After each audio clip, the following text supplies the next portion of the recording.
This isn't a sermon, exactly, but I'm a preacher, so it's probably going to sound like one. So let me begin by just reading a text that I want to frame my talk, Keith's talk, and really this whole series. So this is 2 Corinthians chapter 10, verses 4 to 6. These are the words of God. For the weapons of our warfare are not carnal, but mighty in God for pulling down strongholds, casting down arguments, and every high thing that exalts itself against the knowledge of God, bringing every thought into captivity to the obedience of Christ, and being ready to punish all disobedience when your obedience is fulfilled. Let me pray for our time now. Father, we thank you that you have given us the weapon of your word. We don't wrestle against flesh and blood, but against principalities and powers in high places. We thank you that you have seated us with Christ and that in him we reign. We reign with you. I ask that you would give us wisdom and insight and guard us from error as we tackle some hard topics that are emotionally charged right now in our culture. So give us wisdom now, in Jesus' name, and amen.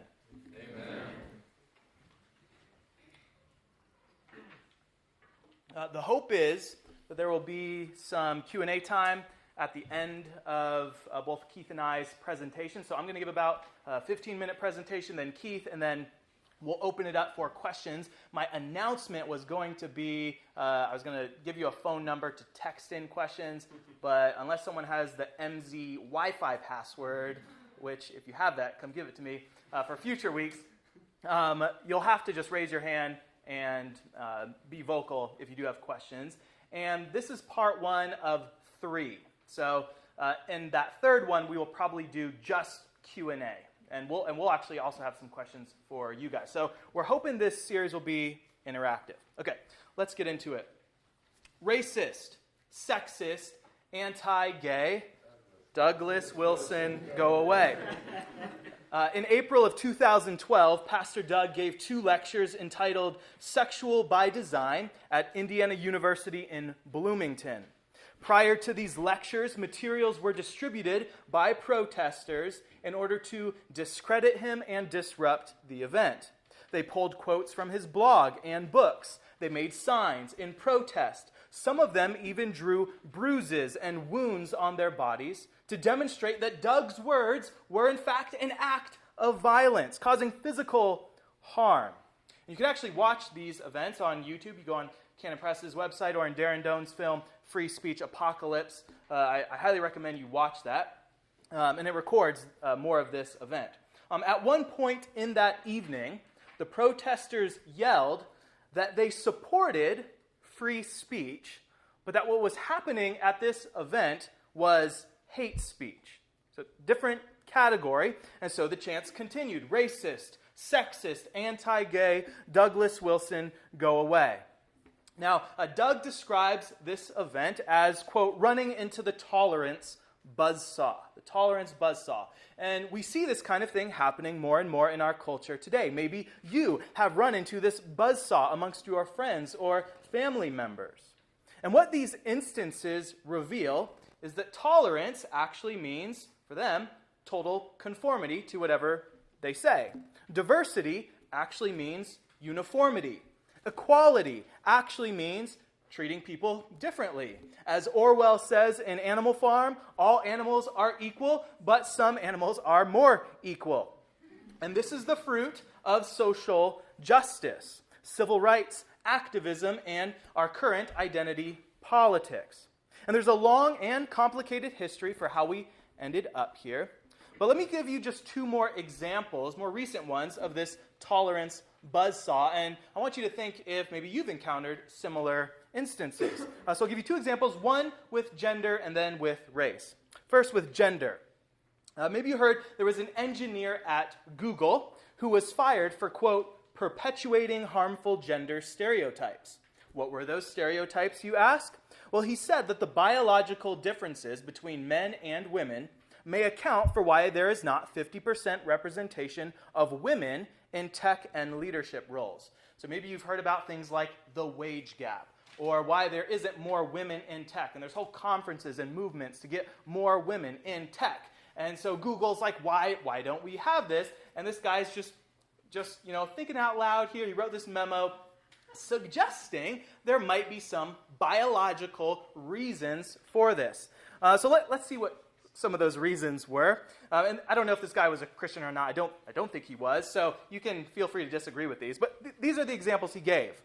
Women, on average, have a stronger interest in people rather than things, which is why women prefer jobs in, he says, social or artistic areas, more focused on aesthetics, whereas men prefer things like coding, systematizing things. They are more drawn to ideas and concepts. Women are also, he says, more agreeable and less confrontational and direct than men. Okay, why are you guys laughing? And Jordan Peterson really, in that famous interview that went viral, points this out. Women are more agreeable and less confrontational. So if you've ever, I guess most of you haven't yet, but at some point you may negotiate your salary. And you have to sit down and say, all right, here's what I think I'm worth, here's what I think you should pay me. And men are more likely to essentially be what you might call rude or direct and just say, pay me this or I'm out. Whereas women tend to not do that as much. So he says maybe this explains some of the wage gap. He also says women are also more anxiety prone with less stress tolerance and prefer lower stress jobs, whereas many men are more willing to sacrifice their well-being for higher status, money, etc. Now, whether you agree that he's right about those things or not, this used to be called simply having an opinion. But for Google, this is sexism. This is perpetuating harmful gender stereotypes. This is male privilege, and it is oppression. And so, what happened to him for thinking these things? They fired him. And if you think about even the concept of a stereotype, it means that most people thought that before. Right? So you actually were in the majority of people thinking this, and now he's becoming, Google's trying to create them as a minority. Another example I saw just a couple days ago, and maybe you have seen this too, was a recent Black Lives Matter protest in which the protesters were saying that if you don't put your fist up in solidarity with them, then you are a white supremacist. And there's this lady who's just, sitting at a table, and she just refuses to do this. So she's being yelled at by mostly white people, saying that if she doesn't put her fist up, she is a white supremacist, and they're chanting in the background, no justice, no peace, white silence is violence, they say. So remember that. Words, silence, or lack of words is for them violence. So that's happening in our world right now. Have any of you guys encountered this before? Maybe in your family, friends, social media? Can I just see a rate? Am I talking to people who are totally insulated from these events? Okay. Now, that's happening in our world, and at the same time, we also have a bunch of churches that are all about social justice. Many have self-identified as woke churches. And the question used to be, is that a spirit-filled church? Is that a talking in tongues church? Is that a conservative or a liberal church? But now the question is that a woke church or not? And whole churches are splitting over these issues. Eric Mason, he's a pastor who wrote a book called Woke Church. So maybe he's the one who kind of coined this movement. And there's this other guy named Ligon Duncan, and maybe you know who he is, but he's a prominent PCA conservative, for the most part, pastor. So people say, Tim Keller's liberal, and Ligon Duncan's like the conservative one. And Ligon Duncan wrote the foreword to this book, Woke Church. It's a book that I have read. Books also, like White Fragility and How to Be an Anti-Racist, are on the top 20 best-selling books on Amazon right now. And as I was researching this, I thought, okay, I wonder what's number one. Any idea what number one book is, best-selling book right now on Amazon? That's up there. Michelle Obama's book has been up there for a while. This is a book that I guess I had seen, but I didn't really know anything about. And I had the fun time of researching it. I thought, oh, this is perfect for you. So it's a book called Untamed by Glennon Doyle. Has anyone heard about this? Okay, a few people. So I hadn't heard about this because I'm a Christian, and I saw this. Just kidding. So this is a book by Glennon Doyle, which is all about liberation and female empowerment. I ordered it so I could read it, and I'll tell you more about it once I do. But I thought, what is this book about? What's the hype? So I just read some of the reviews so I could get a feel for it. And one person says, this is a testament to self-love with an endearing coming-out story at the center. Will delight readers. That was Publishers Weekly. They call it a book about liberation, and I think they call her like the patron saint of female empowerment. So, we're attaching religious significance to this.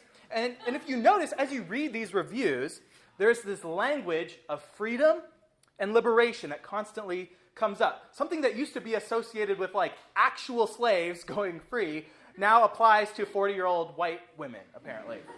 Get liberated. Now, I was wondering, okay, who is this Doyle? And this is a must-read for self-love. So who is this woman? So I looked it up. Doyle used to be married and has 3 kids. She has 3 kids. Okay, she's divorced. Maybe there's a good reason for that. But apparently now she's married to a woman. I guess like a famous MLS or women's soccer player. And apparently that woman also used to be married to a different woman. So she's divorced from her husband, has 3 kids. And so I'm guessing the coming out story is that. All right, so I'm thinking, what is female empowerment? What is being untamed? Apparently, it's being able to divorce your husband, I guess be bisexual, and marry another woman. And that's the #1 bestseller right now. So someone is buying these books and reading them. So there's wokeness on race, there's wokeness on gender, there's wokeness in the world, and there's even wokeness in the church. I actually used to be a part of and helped plant a church that would now be considered a woke church. We were all about being multicultural and racial reconciliation. And so this is something that I've been thinking about, wrestling with, having conversations with people. I still am friends. I know these pastors and just disagree with them. But I used to be in this world all the time. And I've been thinking, okay, what does social justice actually mean? And that's kind of what I want to tackle in this series, Keith and I together. I want to help you start to think more biblically about race, social justice. When the next cop shooting happens, what should you think about that? What should we think about Glennon Doyle's book and female empowerment? How should we think about it?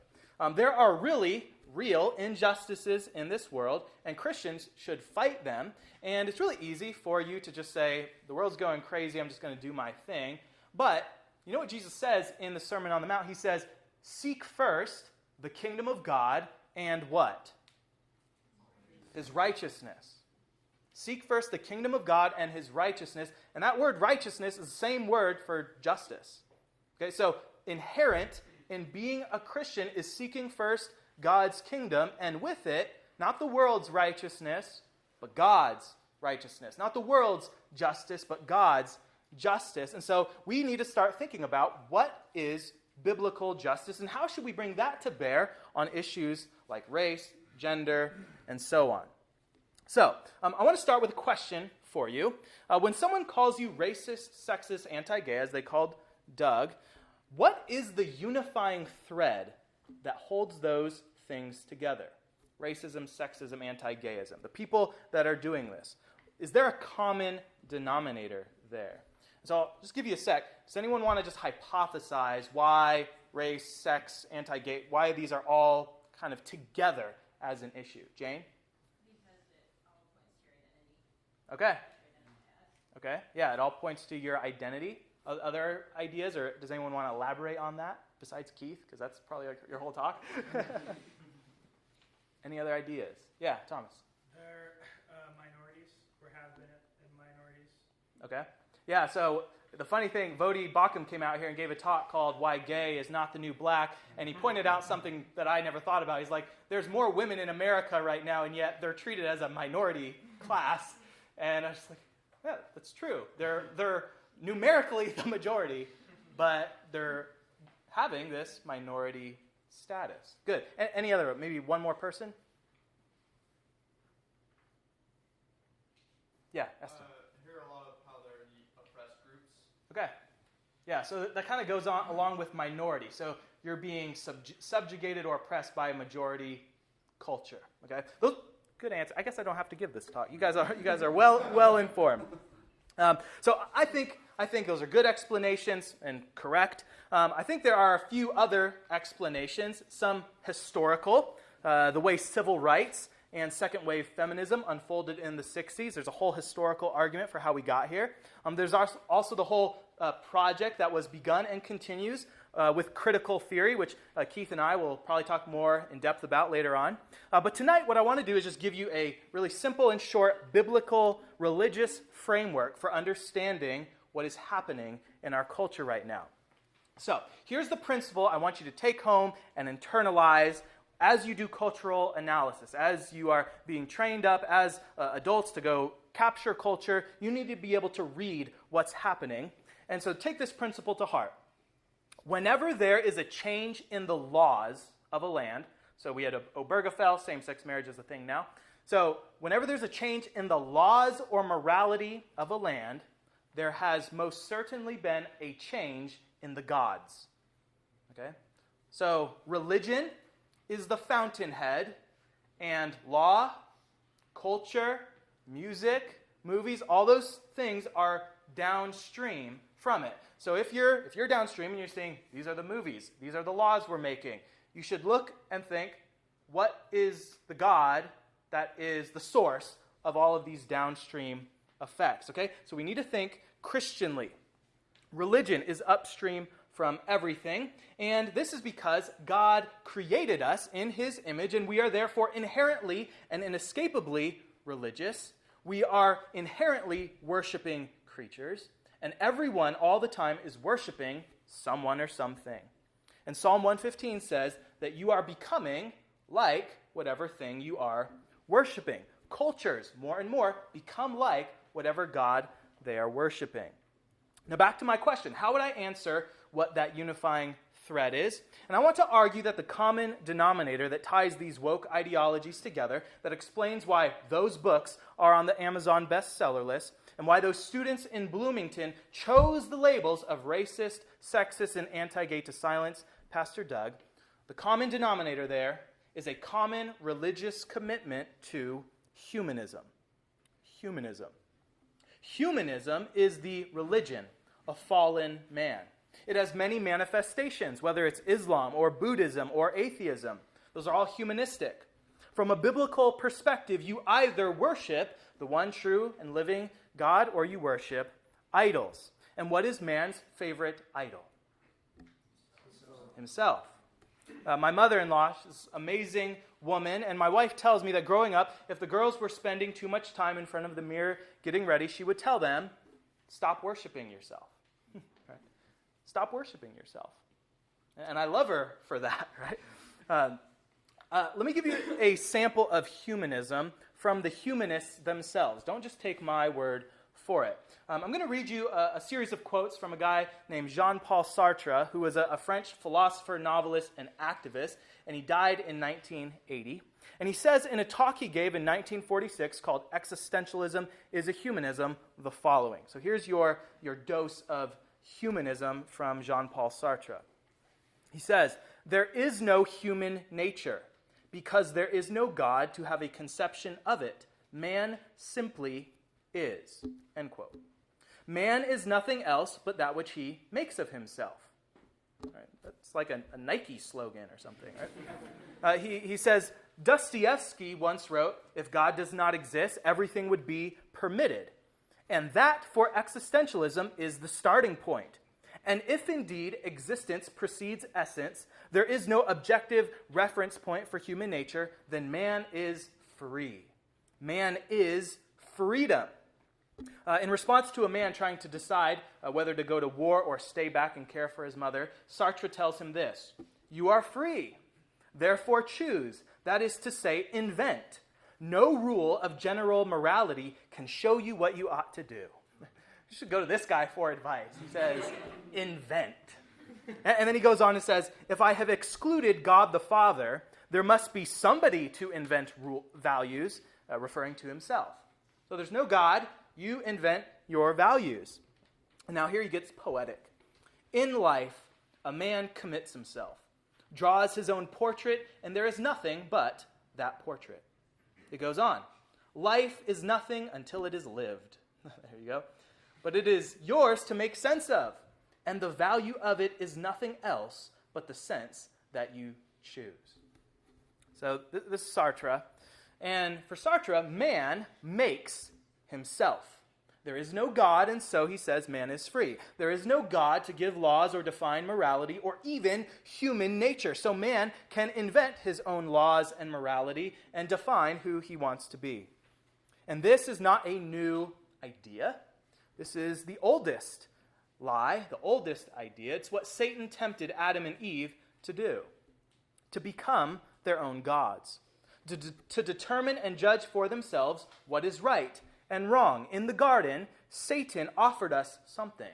He offered us autonomy, liberation, freedom from God's oppressive garden. How dare God say, I can't eat from that tree? Aren't all trees equally good, right? Didn't God create it? This is oppression. This is the lie of the enemy. There is a little atheistic existentialist. There is a little humanist in every human heart.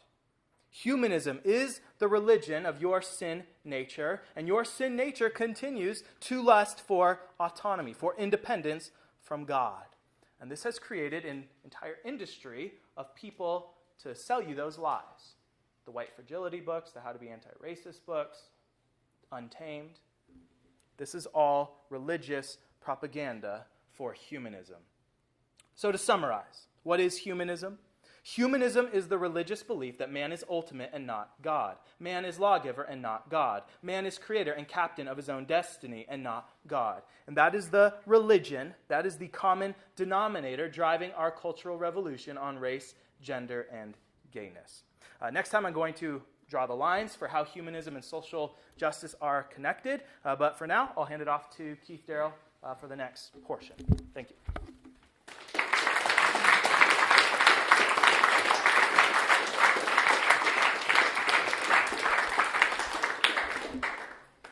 All right, never mind.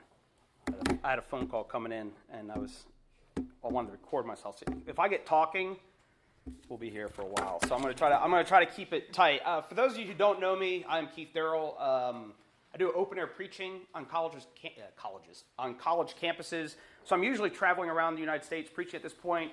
But right now, with the COVID and the Rona and all that sort of jazz, not really hitting the road. I was in Bozeman this week, which was actually a really good meeting, especially all things considered. There were some students who were pretty humble and pretty open to the reception of the gospel. So Lord willing, I'll get back there, and I might try to get out to University of Idaho. If you're a University of Idaho student, Lord willing, sometime here in the next week or two, I hope to get out there. There's a lot there that Aaron's covering, and what I'm going to cover, I might have bit off too much, and so I'm going to try to give you guys pegs along the way to kind of like get us up to speed with where you are. Have you guys heard the expression cultural Marxism? Okay, yeah. It's one of those things like you feel like it's thrown around all the time, especially if you feel like even like woke. It's almost like a slanderous term now. You're just like, oh, they're cultural Marxists or they're woke, and it's just kind of a way to kind of dismiss people. But what I hope to do is show basically that they were effective. The cultural Marxists were effective, and so the talk's kind of called Cultural Marxism and the Long March is what I'm going to be discussing. And so when Aaron brought up the topic of racist, sexist, anti-gay, me preaching on a college campus, I don't think a single day has gone by in the last 10 years I haven't been called a racist, sexist, homophobe is usually what I'm called. And what's kind of fascinating to me was in 2016, I felt like there was a huge upheaval in our culture. I was preaching out at Washington State University, and it was the first time, I think Bruce Jenner became Sally, what is it? What is it? Caitlyn. It became Caitlyn Jenner.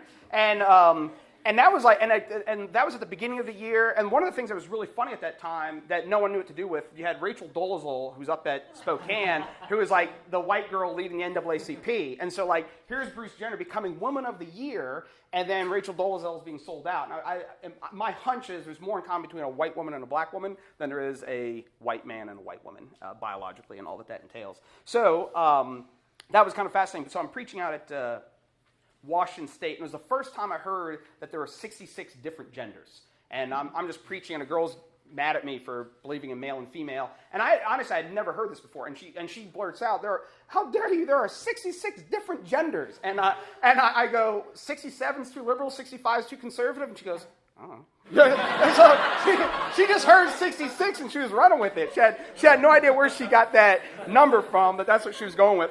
And so I was preaching in Southern California, and this was at, I believe it was Cal State Fullerton, and it was a pretty good meeting, and I was finishing up my day, and I just kind of made the comment a little bit offhanded. I was like, "Oh, if you become a Christian, you just got to prep yourself to be called a racist, sexist, homophobe." And everyone there laughed, like, like believer or non-believer. And I was like, like I was kind of thrown out because I get called that every day, but I wasn't expecting everybody there to kind of basically be in agreement. Like, yes, that is the identity of a Christian. So when you guys go and do evangelism and stuff like that, you're sitting there going, "I'm not a racist, sexist, homophobe." But to the average person who disagrees with you, you are a racist, sexist, homophobe. So you have to think through that when you go to evangelize. And for me, kind of the whole 2016 was a big thing. That was obviously election year. So it was right around this time, 4 years ago, I'm preaching at Colorado State University. And I can't help but to imitate. I'm not trying to mock. I don't know how to do this. So there's a kid comes out, and I'm preaching, and he has his giant Frappuccino, something like that. And he yells out, "You're out here preaching Christian supremacy, which is white, male, heteronormativity." He takes a sip of it. Like he really got me. And I was like, well, there's no doubt I'm preaching Christian supremacy. Let's be very clear about that. I don't think it has anything to do with being a white, which in turn is racist, male, so sexist, or heteronormativity, which is like homophobia. So I'm putting forward straight sex, hetero, straight sex being normal. And so so I was like, all right, but I'm willing to take all those charges. I'm willing to be a racist, sexist, homophobe. I'll do all of that if you're just willing to admit that you're out here preaching secular supremacy, which is black, androgynous, homonormativity. And he just goes, "I guess so." And so I was like, all right, end of the debate, I guess. And so you had that. And then that weekend, Hillary Clinton is... I didn't even say anything. So Hillary Clinton is campaigning, and she gave her famous, to be grossly generalistic, you put half of Trump supporters into a category. They're racist, they're sexist, she's flying around, homophobes, they're Islamophobes, and blah, blah, blah. And so all these categories were kind of lumped in together as she was presenting it. And then that next week, and here's the thing for me that was like, okay, something's in the water. And it was obvious because I'm hearing it every day. But that following week, our federal government, like the Human Civil Rights Commission, I think is what it was, U.S. Commission on Civil Rights, came out with a thing called peaceful coexistence. And if you Google U.S. Civil Rights Commission and peaceful coexistence, you'll find this thing. And what was interesting in there is the guy who's like the chairman of it, he says this. The phrases, and so this is in the context of, so like if you're familiar, like in Indiana when some of the homosexual stuff was being pushed, and, sorry, I don't know why it's talking to me. Sorry about that. What Indiana was appealing to was their religious liberty, and that's why we're able to, discriminate in our hiring processes. In their words, we'd be discriminating between a heterosexual and a homosexual, and they were using the context of religious liberty and religious freedom. So the gentleman, the chairman, whose name is Martin Castro, says, the phrases religious liberty and religious freedom will stand for nothing except hypocrisy so long as they remain code words for discrimination, intolerance, racism, sexism, homophobia, Islamophobia, Christian supremacy, or any form of intolerance. Religious liberty was never intended to give one religion dominion. Yeah, it was. Give one religion dominion over other religions or a veto power over the civil rights and civil liberties of others. However, today, as in the past, religion is being used as both a weapon and a shield by those who are seeking to deny others equality. And so if you take that, and then Aaron mentioned the lady who wasn't raising her hand, she was being berated by a bunch of people. I'm not sure exactly. I saw several clips, but you can hear them yelling, "Are you a Christian? Are you a Christian?" And so it's just fascinating how all this stuff is kind of bundled up. And so you have to be prepared to be like, here's all this stigma to you as a Christian. And so how do you go out and interact with people who radically disagree with you on all those fronts? And so kind of like tied into humanism, like what is this all related to and what it's all about? It boils down to power. Every discussion you're going to have if you're doing evangelism on a college campus is ultimately going to turn into kind of the grand says who, but everything is perceived as power dynamics. And what that basically looks like is in our culture, even right now, if you hear the term whiteness, it's not really about you being white. It's about the society that your ancestors has constructed around white. And so you had these privileges as white people. That's why they would just say, well, there's white privilege, because the laws and everything else are constructed by white men particularly. Therefore, you can smash the patriarchy, you can deconstruct whiteness. They'll ask questions, like the woke church will ask, can white people, or can whiteness be saved, or can white people be saved? And so you kind of have all these categories that they're kind of working through. And so what I want to talk about is, in short, kind of cultural Marxism and kind of how we got a little bit to the place where we are. And obviously in 10 minutes I'm being grossly, whatever Hillary said, grossly reductionistic is what I'm being. But to get there, let me just say that you want two ideas in your head if you're college students, even if you're not college students. One of those terms is modernism, and then the other term you're probably more familiar with, or at least hear more often, is postmodernism. Very common term, hear it every day on a college campus, or it's at least being thrown about. And so for modernism, the basic idea is that there is reason and science provides accurate, objective, reliable foundation of knowledge. And so for the modernists, they want to be scientists, and they're like, nope, this is the way the real world is, and we understand the real world. And reason, kind of the age of reason, set us free. And so they're throwing off the traditions of Christianity. They're throwing these things off, and man himself being the measure of all things, but he was still kind of a de facto God at this point. And then go on that reason transcends and exists independently of our existential, historical, cultural context. Now, that's pretty key. So when you think of modernism, think of reason, that this faculty called reason is this universal faculty that transcends and exists independently of our existential, historical, cultural context. It is universal and true. Now, where the postmodernist comes along and kind of, just as the the Enlightenment and the modernists threw off God and they enthroned reason, the postmodernist, kind of starting with Nietzsche a little bit, comes along and just kind of throws off reason. See, and there's a guy named Richard Rorty who says that the Enlightenment treated reason as a quasi-defined faculty, and the postmodernist comes along and says that's simply not there. That's why you often feel like you're having irrational discussions with people, like when someone's like, not to be crass, but like, you know, you're like, you're a man, and they're like, I'm a woman, you know what I mean? And like, it just seems inherently contradictory. Just as Rachel Dolezal, everybody knew it was a contradiction, but somehow with the man-woman thing, that's because they want all of our thinking to have been socially constructed. There is no real thing called reason that you ought to submit to. All you have is the way white people think, or the way black people think, or the way women think. That's why every single day on campus, I'm an effing white male. And that just shows, like, I just show up and I'm imposing all my beliefs on other people as the white male. But on the flip side, the obvious problem with that is, well, why should we listen to the black female? Why should we listen to the white female, or the trans, or if all we're doing here is a power game, why should you guys be muted? You know what I mean? Just lean into it. That's kind of a little bit of the point, is you have to learn to lean into that thing. And so if you just get like the basic idea of modernism, postmodernism, and then we have this guy named Karl Marx. And so if you're going to use the term cultural Marxism, the reality of it is it's not really that related to Marxism. If you take Marx in the purest sense, it's not. But one thing that's kind of interesting is Marx was kind of in between being a modernist and a postmodernist. And what I mean by that is he thought there was this universal story that history was class struggle. You had the proletariat and the bourgeoisie, and all of history up to this point has been class struggle. So there's a universal narrative of what it means to be a human being and be participating in this world. But on the flip side, he also really pushed home this idea of ideology. And so when people get woke, what you kind of had were people who were they were locked into their class consciousness. And so you had the bourgeoisie who basically hypnotizes everybody. And so the proletariat sitting there, and they're not woke to their condition of being slaves because they've been educated by the bourgeoisie. They're the ones who control all the means of production and everything else. And so basically everybody's kind of been brainwashed by them, but then they become woke to their situation and then set free. So with that as a little bit of a backdrop, this is Frederick Engels, who wrote the Communist Manifesto with Marx. And it's kind of funny, they have this catechism, it's called Principles of Communism. It's basically like a WCF for commies.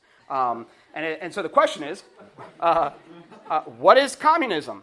Communism is the doctrine of the conditions of the liberation of the proletariat. And so basically, it might sound fancy, but all it is saying, look, the proletariat, they're enslaved. This whole proletariat class, they're enslaved to the bourgeoisie, and what communism does is, kind of tying into what Aaron was saying, throws us off to be free. So how can we get these oppressed people to be free? And what's interesting is one of their catechism questions is, in what way do proletarians differ from slaves? The slave is sold once and for all. The proletarian must sell himself daily and hourly. The individual slave, property of one master, is assured in existence, however miserable it may be, because of the master's interest. The individual proletarian property, as it were, of the entire bourgeois class, which buys his labor only when someone has need of it, has no secure existence. The existence is assured only to the class as a whole. And so I read all that from this standpoint that, in our heads, hopefully, when you think of Marxism or communism, you're like, evil, bad. But if you can put yourself in their shoes, what they think they're doing is a liberation project. And so, if you can try to give somebody the benefit of the doubt, you're sitting there going, okay, the Marxist has a liberation project. And all of us can agree that there is oppression in the world, that there are people who even look after the orphan and the widowed and don't oppress people. There's tons of that all throughout Scripture. So we can agree, in a sense, with what the Marxist is saying. The problem with the Marxists is really the whole way that they're kind of structuring the debate, which we'll get into a little bit more in our next discussion. But where the cultural Marxism comes in is this. I can't remember where this quote is from, but it says, Marx and Engels discussed ideology as the ideas of the ruling class intended to distort or mystify how they're exploiting and oppressing the proletariat. And so what is what is cultural Marxism? About 100 years ago, you had a group of men. They weren't all connected, but probably the main name you may have heard was a guy named Antonio Gramsci. And the fascists put him in a prison in Italy. And he was this hunchback guy, and he's supposedly a genius. And he probably did more damage being in prison because he just wrote these books that now influences everybody. And if you've ever heard the expression hegemony, it was around before that, but he really kind of gave that. What the hegemony is basically, in our circles, maybe if you're familiar with the term presuppositions, there's a little bit like you're operating with all these presuppositions back here that you don't think through. Like when you guys were growing up, maybe, at least when I was growing up, you never thought whether or not there was a male or female. There's just male and female. There were not 66. But kids growing up nowadays will have this category of maybe 66, maybe 100, whatever it may be. And so they're growing up and breathing this air that when they're getting to college campuses, they just assume there's a bunch of different genders and there's fluidity. And even at this point, last year when I was preaching up in Vermont, they didn't even want me using the term homosexual anymore because it's too static. And they want to be queer because that way queer allows you to move around however you want to move, whereas homosexuality is like a fixed identity, which in their heads were too modernist for them. So I just thought it was kind of fascinating. But there's a guy named Mark Sidwell who wrote a book, and it's tied into this, so if you're sitting there 100 years ago and you only have a Marxist revolution taking place in largely the Soviet Union and kind of the Eastern Bloc places, why is this happening in Europe? And what Gramsci basically concluded was it's the culture. So what you have to do is reorient the culture. What we have to do is take over the culture, and then downstream we can get our Marxist revolution on, but we're kind of tied because of the reality of what the culture is. So he kind of came up with this idea of hegemony, and what you have to do is basically deconstruct this thing. And Mark Sidwell says this: a successful revolution, they claimed, requires not just the seizure of political and economic power, but also conquest of the cultural sphere. Culture, everything from art and entertainment to religion and morality, social and sexual norms, is, they argued, a sort of factory, one that mass produces consent for our political way of life. Therefore, to undermine free market capitalism in the West in favor of a socialist revolution, cultural Marxists called for like-minded revolutionaries to seize the means of cultural production. So think about that for a second. If 100 years ago you're a poor laborer, what do you want to do? You want to seize the means of capitalism. You want to seize their production. Now they're saying what we have to do is seize cultural production. And so if you look at our culture, they seized all the means of production. They own Hollywood. Even the NBA right now is shut down because of kind of social, political issues and stuff like that. And so this kind of leftist agenda, they have kind of taken over everything. And one of the ideas where this kind of came through was a guy named Rudy Dutschke, who in the late 60s, some of the communists reports of what was taking place in Russia began to spread, and a lot of these people did not want violent revolutions. And that's why when nowadays all the Bernie people are like, it's not socialism, it's democratic socialism, because they want to ensure you that they're not these murderous types, but they want the end anyway. And so what Dutschke came up with was this idea called the long march through the institutions. And we kind of have a little bit of that mindset here, that we want to go get jobs in Hollywood, that you want to write good books, we want to deconstruct things and kind of set the tempo in cultural production. And so if you're listening, I think, to a lot of this stuff, you realize effectively how it helps our culture or affects our culture, but it's also something that we as Christians are seeking to do. But there's one other guy, I'll read this and then we'll wrap up to the Q&A. There's a guy named Herbert Marcuse, and he says, this is to Dutschke, and he's one of these key, if you've ever heard of the Frankfurt School or critical theory, this guy's a key player to that. He says, let me tell you this, that I regard your notion of the long march through the institutions as the only effective way. He goes on to say, to extend the base of the student movement, this is from his book, Counter-Revolution. Rudy Dutschke has proposed the strategy of the long march through the institutions, working against the established institutions while working within them, but not simply by boring from within, rather by doing the job, and so becoming computer programmers and everything else. So that's why oftentimes, even in the church, you're like, why is that uber liberal even in the church? Because what do you have to do? You take over the institutions, including the church. And so then you begin to permeate all of society and everything else. And so kind of just to wrap this up, kind of what is the Christian response to all this stuff? Because what I wanted to do was basically lay out the kind of where we are on the timeline, and that you guys are now in a culture that has kind of, the long march has been effective. And how many grew up in public schools? And I think if all of us who are in public schools sat down with those of you who are not in public schools, you'd see a lot of different assumptions about the nature of things. So because what do? They run the government schools as well. And so even if you're a Christian teacher in a government school, you're bumping in all that stuff. So Aaron and I will turn it over to a Q&A. So we rushed through this, but what's bourgeoisie, proletariat, and means of production? Okay, the bourgeoisie is basically the people who own capital. And then the proletariat is basically the working class person. So if you don't own your truck to do your own work and you're hired to drive a truck, you're the proletariat. And so the proletariat is basically the middle class, and the means of production is your capital. And so they're the ones so the people with the capital get to control the proletariat. See, I'm not going to give you a job today, I will give you a job. Someone else hops up, they'll work for a cheaper price. So that's, bourgeoisie and proletariat. So assuming I'm even saying bourgeoisie right, it might be, I've always said bougie, and I don't think that's right. I don't think that's right. John. So are the people who are writing and doing all those sorts of things thinking this is what I'm doing, is spreading this sort of Marxist idea, or is it more a result of that already having permeated the culture? Just restate the question. Okay. I think Jonah's question, if you didn't hear it, is kind of how self-conscious are these people who are doing this cultural takeover as they're doing it? Is that? I would say most aren't that self-conscious. They do have categories like equality, justice, that they just kind of, no justice, no peace. So they kind of have some categories that they place it in. But I don't think they know the end is going to be capitalism or Marxism or some system in between. And one of the things that's kind of fascinating amidst their takeover, we have socialist elements to our economy. We're not a full tilt Marxist economy. So it's kind of fascinating. So you have your Bezos, who's like a billionaire, still kind of buying in and feeding this sort of stuff. So that's one of the things that's pretty fascinating with it. But so I don't think they're fully aware. Some of them are just, wicked sinners but I think the people agitating are more self-conscious. And that's what most revolutions are, is usually kind of an upper tier educated class that gets the other people to do their bidding. So that's kind of where we're at. Yeah, that's controlling the culture. So if I were to just say, I'll get to you. So if I were to say, how many of you think that America is a capitalist country? Like, what would you say? Like, yeah, kind of. Yeah, in general, most people associate capitalism with the whiteness, right? Capitalism is this oppressive power structure, and yet when you actually look at our culture and what a lot of them are asking, they want reform. The areas they want reform in are not capitalist; they're actually socialist. So I'll give you an example: government schools, that's socialism. Okay, it's run by the government. You don't even get to choose whether you pay taxes or not to support that.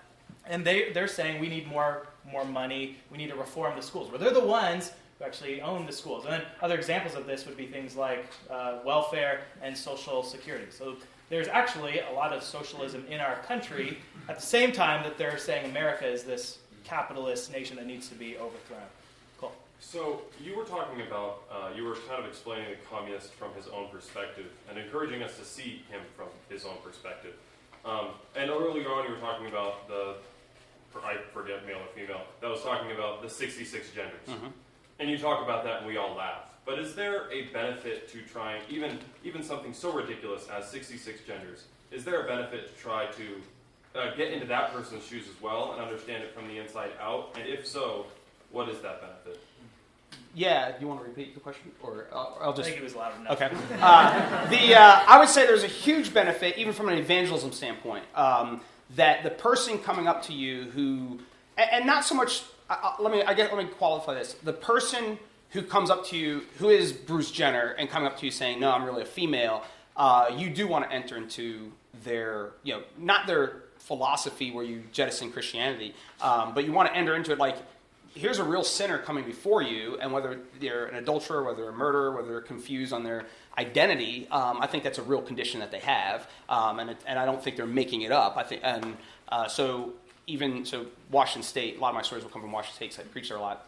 But there was a young man, interesting enough, 2 weeks prior I was preaching to him, but it was her. It was the first time I was interacting with a guy on campus that I thought was a female, and was asking really good questions. I even thought the Spirit was moving. I was like, wow, they're really humble and receptive. And what was interesting with it is they asked me about the Gospel of Thomas, and the Gospel of Thomas ends with how women have to become men to enter the kingdom of God. I was like, how silly is the Gospel of Thomas? You need to become a man to enter the kingdom of God. I was like, you are a man. So 2 weeks later, comes up to me, and we're interacting on it, and I kind of explained that so it was kind of like if there was an eating disorder. So if someone comes up to you with an eating disorder, you can be like, okay, I can understand that. So I feel like you can understand someone coming up to you with some sort of body dysmorphia sort of thing. So I think it's important to understand the 66. You just realize how arbitrary they are. So you have your intellectual class; it's just kind of completely arbitrary. But when you're dealing with a real person before you who is wrestling with those things, that's where you want to enter in more than the pseudo-intellectual person who's just arbitrarily picks 66 out of a hat and doesn't know how to respond to 67 or 65. So,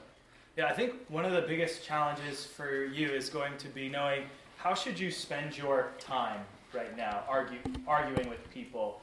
When you see something come across your newsfeed and you're just like, that is so wrong, I don't even know where to start, is it worth your energy to respond? And I agree, there's a time to try to say, okay, help me understand what your disagreement is or why you think that. And yet, right now, when there's a mob, right, when there's a riot, there's no reasoning with them. And you have to, I think, you need the Spirit of God. That God is the one who changes hearts. You need to be walking and keeping in step with the Spirit and discerning when they actually have an ear to hear, or the way Jim Wilson, I think, says it is, when their eyes are open to even listening to you. Otherwise, you are probably wasting your time, and it would be better spent, building up the body of Christ, or finding the people who actually you have social capital with, your friends, your roommates, family members that you disagree with. Do it with those people that you have real skin in the game with, rather than the anonymous trolls who you have no idea, you'll never meet them in real life. One more question. So, an encounter I had once was this summer, working at the fireworks booth that was by Rosar's. This guy came up, obvious cross-dresser, real weird, and he asked if we would trade him some fireworks for a flower he had. And thought he even said like, oh, I thought I could work my feminine wiles on you. And I was caught off guard enough. I did not have a chance to really respond in the way that I probably should have. My brother even just ran away.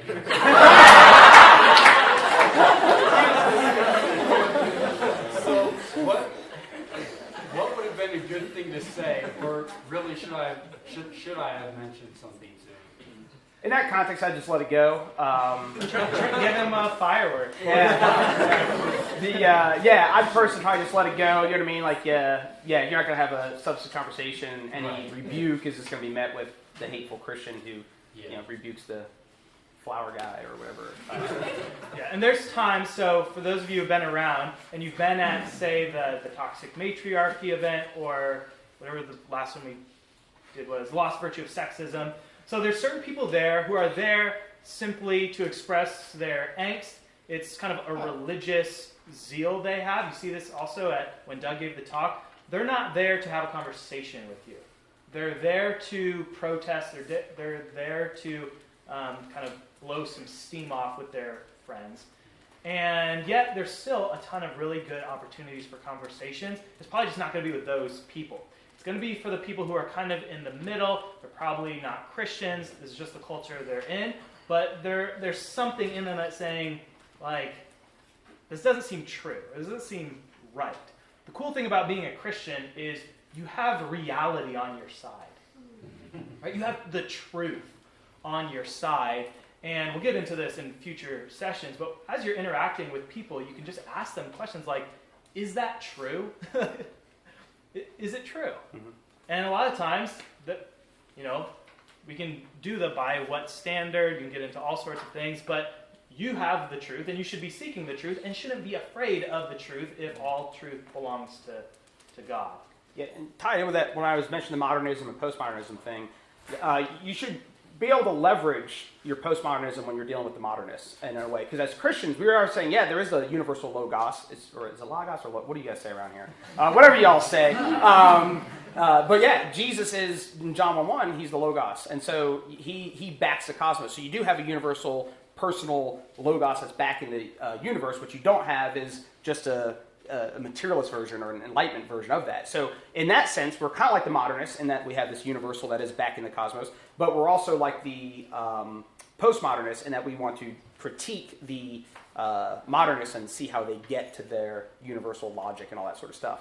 And so that's where, like, if you're studying worldly philosophy, so to speak, you can see where they're sharp and they play off of one another. But logic is just something that's inescapable.